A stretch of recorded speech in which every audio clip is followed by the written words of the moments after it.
આ છે શ્રી ચંદ્રપ્રભ લબ્ધિધામ તીર્થ ધણપ 84 જિનાલય. આ તીર્થ ગાંધીનગર હિંમતનગર હાઈવે ઉપર આવેલ છે. એકદમ હાઈવે ટચ અને વિશાળ જગ્યા છે. આ તીર્થનો એન્ટ્રન્સ ગેટ જ એટલો વિશાળ છે. આ તીર્થ શ્રી ચંદ્રપ્રભુ સ્વામીનું તીર્થ છે. આ તીર્થ એકદમ શાંત વાતાવરણ અને વિશાળ જગ્યા ધરાવે છે. મૂળ દેરાસરમાં જવામાં એન્ટ્રન્સમાં જ 2 મોટી સીડીઓ આપેલી છે.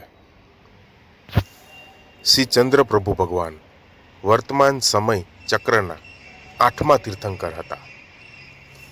તેમનું પ્રતીક એટલે કે લાંછન ચંદ્ર છે. વિજય યક્ષદેવ અને ભ્રુકુટી યક્ષણી દેવી અનુક્રમે તેમના શાસન દેવ અને શાસન દેવી છે. આમ જોઈએ તો શ્રી ચંદ્રપ્રભુ સ્વામીના દેરાસર ભારતભરમાં જ્યુજ છે. એમાંનું આ એક અહીંયા ધણપમાં છે.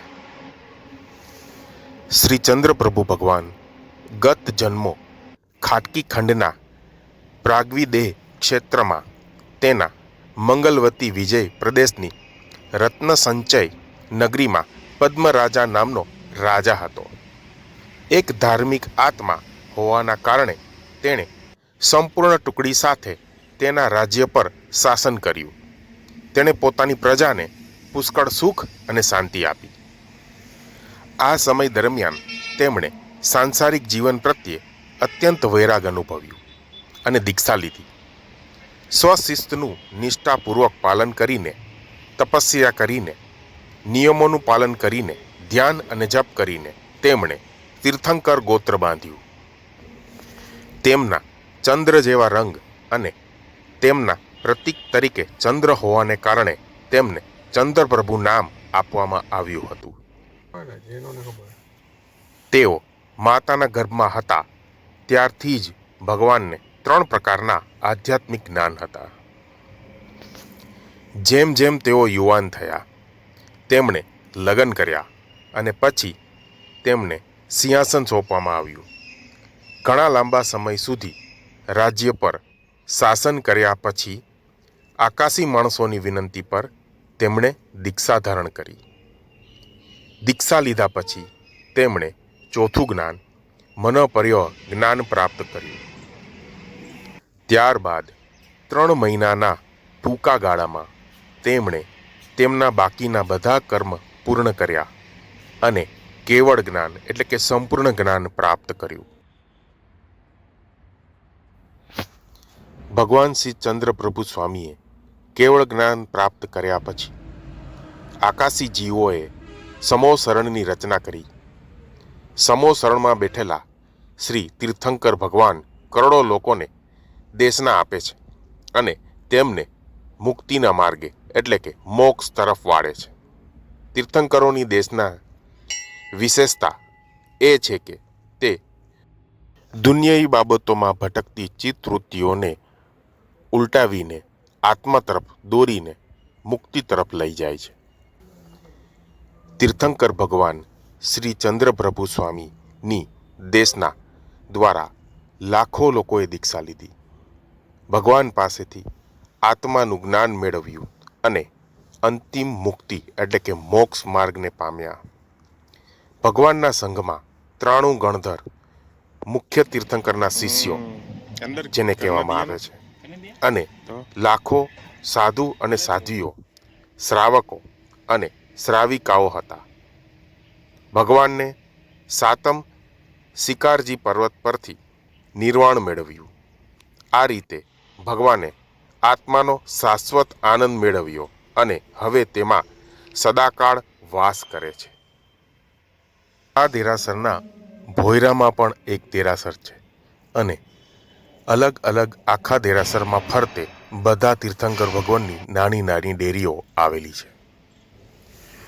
ભોયરાની અંદર શ્રી પાર્શ્વનાથ ભગવાન બિરાજમાન છે.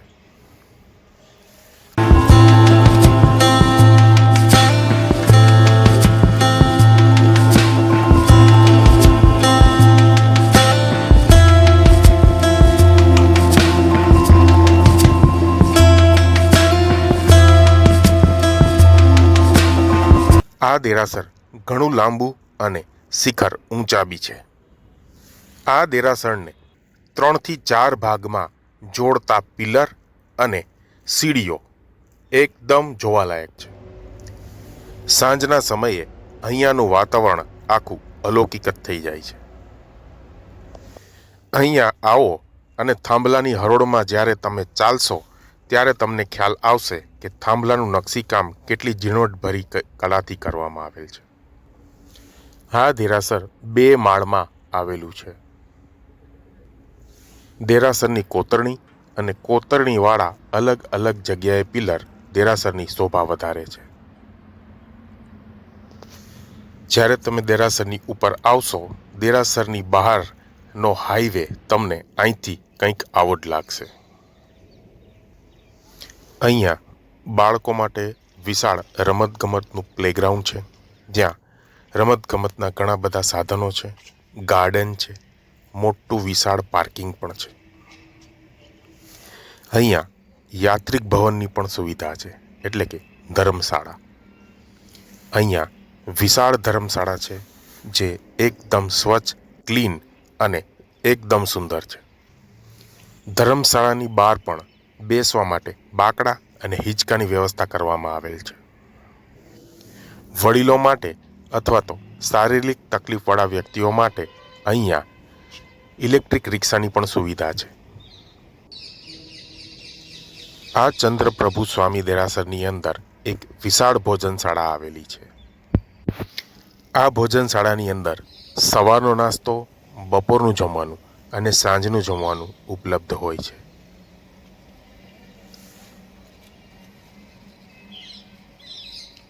આ ભોજનશાળા એકદમ ક્લીન, વેલ મેન્ટેન અને ખૂબ જ મોટી છે. અહીં ધર્મશાળાનું બહારનું પેસેજ પણ ખૂબ જ મોટું અને સુંદર બનાવવામાં આવ્યું છે.